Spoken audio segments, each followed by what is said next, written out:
Nāna anō I te whera mai te kua, kia Waikato, kia te tuki ai te take raupatu.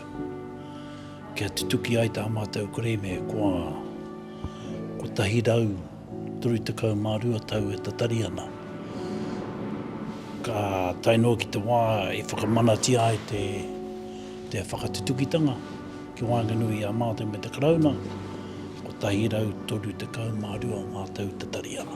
Ko te koorero a Sir Jim Bolger, he reta aroha ki ngōna mokopuna, e mea te ana e ia, ko ngā kū moemoe a mo aku mokopuna, ko te whakarongo, ko te marama, ko te noho ngātahi ki wainganui ngā tangata katoa o tēnei whenua.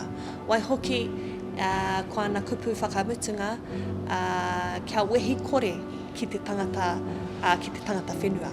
So there's nothing to fear from Māori. Koe rā ngōna kupu whakamutunga. Ka tangi, me te mihi atu anō ki aia, tōna māia, tōna kaha ki te kaupare, I ngā ngaru o te moana ane, I te mea ki hai te whare pāre mata, I tino tautoko.